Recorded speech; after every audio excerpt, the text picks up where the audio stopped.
नमस्कार दोस्तों, ब्रह्मोस क्लासेस में आप सभी का दिल खोलकर स्वागत है। दोस्तों, आज हम फिर से आपके लिए लाए हैं हिंदी का प्रैक्टिस सेट नंबर 13। दोस्तों, इसमें भी हमारे हर रोज़ की तरह 25 प्रश्न होंगे।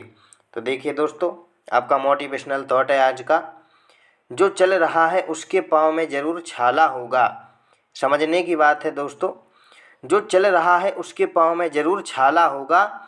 बिना संघर्ष के चमक नहीं मिलती, जो जल रहा है तिल तिल उसी दिए में उजाला होगा। तो आइए दोस्तों, आज की क्लास की हम शुरुआत करते हैं। आपका पहला प्रश्न है, दिए गए रिक्त स्थान में उपरोक्त मुहावरे का चयन कीजिए। इन्हें सही रास्ते पर लाना है। दोस्तों, ये हमारा मुहावरा दिया है, इन्हें सही रास्ते पर लाना है। यहाँ पर डैश है, तो हमसे यहाँ पर मुहावरे का अर्थ ना पूछ करके हमसे मुहावरा पूरा करने को कहा है। तो देखिए, इन्हें सही रास्ते पर लाना और डैश है, हमें मुहावरा को पूरा करना है। तो इसके आगे क्या होगा? दाना पानी उठाना, टेढ़ी खीर, टूट पड़ना या टकासा जवाब देना। तो दोस्तों, क्या होगा यहाँ पर? इन्हें सही रास्ते पर लाना क्या है दोस्तों? टेढ़ी खीर। इन्हें सही रास्ते पर लाना टेढ़ी खीर है, ये मुहावरे का हमारा पूरा होता है। तो ऑप्शन नंबर इसका बी सही हो जाएगा हमारा।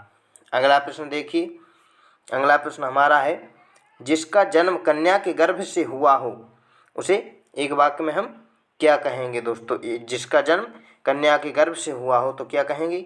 कन्या पुत्र, कानीन, अवैध पुत्र या कुमारी सुत। तो दोस्तों, क्या कहेंगे? उसे हम कानीन कहेंगे। जिसका जन्म कन्या के गर्भ से हुआ हो उसे क्या कहेंगे दोस्तों? हम कानीन कहेंगे। ऑप्शन नंबर हमारा इसका भी बी करेक्ट हो जाएगा। अगला प्रश्न देखिए, अगला प्रश्न हमारा है, दिए गए मुहावरे का अर्थ ज्ञात कीजिए।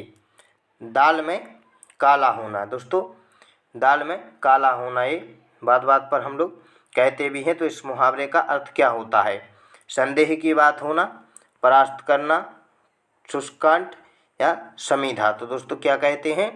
दाल में काला होना क्या होगा? संदेह की बात होना। तो दोस्तों, ऑप्शन नंबर इसका ए सही हो जाएगा हमारा। अगला प्रश्न देखिए, अगला प्रश्न है, दिशाएं ही जिसका वस्त्र है उन्हें कहा जाता है। दिशाएं ही जिनका वस्त्र है उनके लिए एक वाक्य में क्या कहेंगे दोस्तों? विश्वभर, दिक्पाल, दिगंबर या पैगंबर। तो दोस्तों, दिशाएं जिनका वस्त्र है उन्हें क्या कहेंगे हम? दिगंबर। क्या कहेंगे दोस्तों? दिगंबर। तो ऑप्शन नंबर हमारा सी सही हो जाएगा। दिशाएं जिनका वस्त्र है उनके लिए हम दिगंबर कहेंगे। अगला प्रश्न देखिए, निम्नलिखित में से शुद्ध शब्द है। यहाँ पर हमारे जिजीविषा है, इसमें 3 अशुद्ध लिखे हैं हमारे और 1 शुद्ध है। तो दोस्तों, किस प्रकार लिखा जाता है हमारा जिजीविषा? इस प्रकार दोस्तों हमारा जिजीविषा लिखा जाता है। जहाँ जिजीविषा, तो कहाँ पर लिखा है?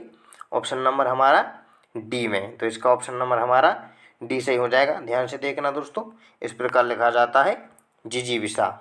अगला प्रश्न देखिए, अगला प्रश्न हमारा है, कपड़ा के लिए पर्यायवाची शब्द है। तो दोस्तों, ऑप्शंस के हैं अंबर, सफरी, पावक और मयूर। तो दोस्तों, कपड़ा के लिए क्या हो जाएगा पर्यायवाची शब्द? अंबर। अंबर दोस्तों इसका सही होगा। ऑप्शन नंबर हमारा ए सही हो जाएगा। अगला प्रश्न देखिए, अगला प्रश्न है, जो ना जाना गया हो के लिए एक शब्द होगा। जो ना जाना गया हो दोस्तों, उसके लिए क्या कहेंगे? जो ना जाना गया हो, ज्ञात, आशातीत, परलोक या अज्ञात। तो दोस्तों, क्या कहेंगे उसे कहेंगे अज्ञात, जिसको जाना ना गया हो। तो ऑप्शन नंबर हमारा इसका डी सही हो जाएगा, उसे अज्ञात कहते हैं। अगला प्रश्न देखिए, निम्नलिखित में एक वर्तनी अशुद्ध है, उसे चयनित कीजिए।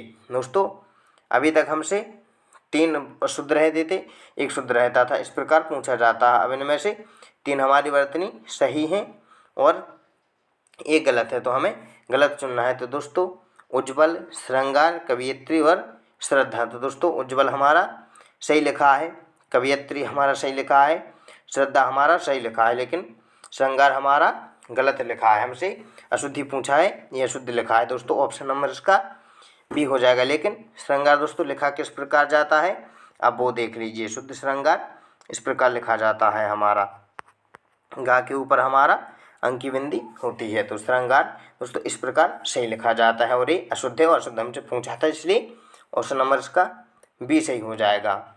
अगला प्रश्न देखिए, विश्लेषण शब्द का विलोम होगा। दोस्तों विश्लेषण शब्द का विलोम होगा तो क्या होगा दोस्तों? विश्लेषण शब्द का विलोम, विश्लेषण का होगा दोस्तों क्या? संश्लेषण। संश्लेषण दोस्तों विश्लेषण का विलोम क्या होता है हमारा? संश्लेषण। ऑप्शन नंबर इसका हमारा बी सही हो जाएगा। अगला प्रश्न देखिए, अगला प्रश्न है अपने बच्चे वीर बनाओ। वाक्य में अशुद्ध अंश है, अपने बच्चे वीर बनाओ। तो दोस्तों इसमें अशुद्ध अंश कहाँ पर है? बनाओ, अपने, बच्चे या वीर। तो दोस्तों कहाँ पर अशुद्धि है इसमें? बच्चे। ऑप्शन नंबर सी, इसमें बच्चे में अशुद्धि है, बच्चे कोई शब्द नहीं होता दोस्तों। अगला प्रश्न देखिए, यमुना के लिए पर्यायवाची शब्द नहीं है। दोस्तों इसमें हमसे पर्यायवाची यमुना के इसमें से 3 हैं और एक हमारा नहीं है यमुना का पर्यायवाची। तो क्या दोस्तों? भानुजा, कालिंदी, दुहासन, सुरसुता। दोस्तों भानुजा, कालिंदी और सुरसुता ये तीनों यमुना के पर्यायवाची हैं और नहीं हैं। तो क्या है दोस्तों? हमसे नहीं पूछा है कौन सा नहीं है, तो हमारा दुहासन इसका सही हो जाएगा। ऑप्शन नंबर सी, दुहासन यमुना का पर्यायवाची शब्द नहीं है, ये गलत है। अगला प्रश्न देखिए, बर्बर का विलोम शब्द है। बर्बर। दोस्तों बर्बर का हमसे विलोम पूछा है। बर्बर का विलोम क्या होता है दोस्तों? बर्बर का होता है सभ्य। ऑप्शन नंबर इसकी सभ्य है। ऑप्शन नंबर इसका डी सही हो जाएगा। अगला प्रश्न देखिए, अगला प्रश्न हमारा है युद्ध के द्वारा लोगों ने बड़ा कष्ट भोगा। वाक्य में अशुद्ध अंश है, ये युद्ध के द्वारा लोगों ने बड़ा कष्ट भोगा। इसमें अशुद्ध अंश कहाँ है दोस्तों? युद्ध के द्वारा है, लोगों ने भोगा या बड़ा कष्ट। तो दोस्तों क्या हो जाएगा इसका? युद्ध के द्वारा। ऑप्शन नंबर ए, युद्ध के द्वारा नहीं दोस्तों, युद्ध के कारण लोगों ने बड़ा कष्ट भोगा। अगर ये होता तो हमारा सही होता, इसलिए इसका ऑप्शन नंबर ए सही हो जाएगा। अगला प्रश्न देखें, महाभारत के रचनाकार थे। तो दोस्तों कौन थे? गांधी जी थे, व्यास जी, आचार्य द्विवेदी जी या कृष्ण जी। तो महाभारत के संकलनकर्ता या महाभारत की रचयिता कौन थे दोस्तों? तो व्यास जी थे। ऑप्शन नंबर हमारा बी हो जाएगा। व्यास जी हमारे महाभारत के रचनाकार थे। अगला प्रश्न देखें, दिए गए वाक्य में रेखांकित खंड को प्रतिस्थापित करने के लिए सर्वाधिक उपयुक्त विकल्प का चयन करें। सीता ने गीत की 2-4 डैश गाईं।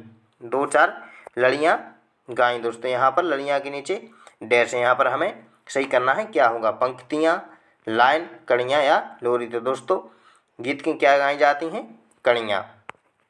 क्या गाई जाती हैं दोस्तों? गीत की कड़ियाँ। तो ऑप्शन नंबर हमारा सी सही हो जाएगा, गीत की कड़ियाँ गाईं। अगला प्रश्न देखिए, इसने मुक्त हस्त से धन लुटाया। वाक्य में अशुद्ध अंश है, इसने मुक्त हस्त से धन लुटाया। दोस्तों तो कहाँ है? इसने में है, लुटाया मुक्त हस्त से या धन। तो दोस्तों कहाँ पर त्रुटि है? मुक्त हस्त से, मुक्त हस्त। दोस्तों ऑप्शन नंबर हमारा सी होगा, इसमें त्रुटि हमारी है। ऑप्शन अगला प्रश्न देखिए दोस्तों, पार्थिव का अर्थ बताएं। पार्थिव दोस्तों पार्थिव का हमसे अर्थ पूछा है। तो क्या है? जिसका संबंध मनुष्यों से हो, जिसका संबंध पृथ्वी से हो, जिसका संबंध ईश्वर से हो या जिसका संबंध पृथा से हो। तो दोस्तों पार्थिव किसे कहेंगे? जिसका संबंध हमारा पृथ्वी से दोस्तों, जिसका संबंध हो। ऑप्शन नंबर हमारा बी सही हो जाएगा इसका। अगला प्रश्न देखिए, अगला प्रश्न हमारा है दिए गए वाक्य में रेखांकित खंड को प्रतिस्थापित करने के लिए सर्वाधिक उपयुक्त विकल्प का चयन करें। हिंदी के प्रचार में आज भी बड़े बड़े संकट हैं। तो दोस्तों बड़े बड़े संकट हैं, यहाँ पर हमें क्या आएगा? बड़े बड़े अपराध, बड़े बड़े कष्ट, बड़ी बड़ी बाधाएं या बड़ी बड़ी बात है। तो दोस्तों क्या होगा? बड़ी बड़ी हमारा बड़ी बड़ी बाधाएं हैं। दोस्तों आज भी हिंदी के प्रचार में बड़ी बड़ी बाधाएं हैं। ऑप्शन नंबर हमारा सी इसका सही हो जाएगा। अगला प्रश्न देखिए, रेखांकित शब्द के लिए उचित विकल्प का चयन करें। वह घोड़े में सवार था। तो मैं के स्थान पर दोस्तों क्या आएगा?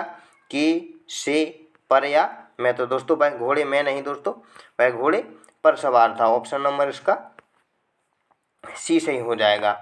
अगला प्रश्न देखिए, दिए गए वाक्य में रेखांकित खंड को प्रतिस्थापित करने के लिए सर्वाधिक उपयुक्त विकल्प का चयन करें। पवित्रता नारी को छूने का उत्साह कौन करेगा? तो दोस्तों उत्साह नहीं होता दोस्तों, हिम्मत, मेहनत, कामयाबी या साहस। तो क्या होगा दोस्तों? साहस होगा। उत्साह के स्थान पर पतिव्रता नारी को छूने का साहस कौन करेगा? ऑप्शन नंबर इसका डी सही हो जाएगा। अगला प्रश्न देखिए दोस्तों।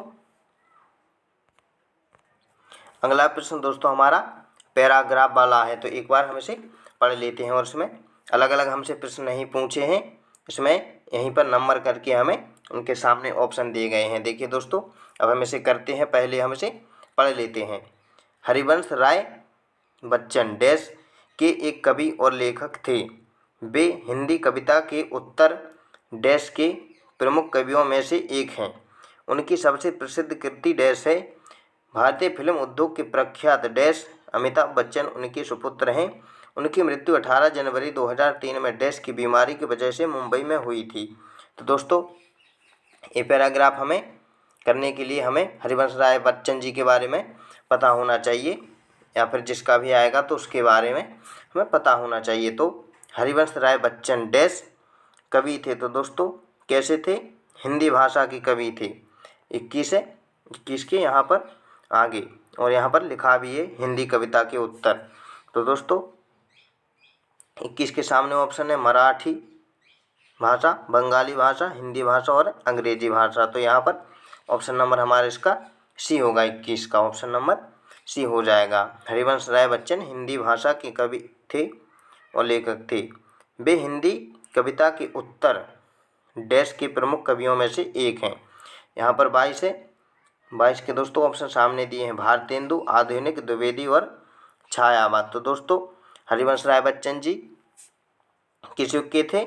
उत्तर छायावाद, ऑप्शन नंबर डी के। तो यहाँ पर ऑप्शन नंबर हमारा डी आ जाएगा। उनकी सबसे प्रसिद्ध कृति है, यहाँ पर 23वां ऑप्शन दिए हैं इसके सामने, कविताएं तेरा हार, मधुशाला, मधुबाला या मधुकलश। तो दोस्तों इनकी प्रसिद्ध कृति यानी फेमस इनकी जो वो थी, क्या थी वो? मधुशाला। ऑप्शन नंबर हमारा बी हो जाएगा इसका। भारतीय फिल्म उद्योग के प्रख्यात डैश अमिताभ बच्चन उनके सुपुत्र हैं। तो दोस्तों अमिताभ बच्चन जी कौन है? यहाँ पर ऑप्शन दिए हैं 24, अभिनेता, लेखक, गायक या कवि। तो दोस्तों क्या है वो? अभिनेता हैं। तो यहाँ पर ऑप्शन नंबर हमारा 24 के स्थान पर ए आ जाएगा। ए, अभिनेता अमिताभ बच्चन के सुपुत्र हैं। उनकी मृत्यु 18 जनवरी 2003 में डैश की बीमारी की वजह से मुंबई में हुई थी। यहाँ पर 25वां हमें भरना है। तो 25 के सामने ऑप्शन है पीलिया, सांस, हृदय और बुखार। तो दोस्तों किस वजह से हुई बच्चन जी की मृत्यु? सांस। ऑप्शन नंबर हमारा बी सही हो जाएगा इसका। ठीक है दोस्तों, ये थी हमारी आज की क्लास अगर आपको अच्छी लगी हो तो आप लाइक करें, कमेंट करें और वीडियो को शेयर कर दें ताकि आपके दोस्त भी पढ़ सकें। और दोस्तों अगर आपने ब्रह्मोस क्लासेस चैनल के लिए सब्सक्राइब नहीं किया है तो आप इसे सब्सक्राइब कर लें दोस्तों।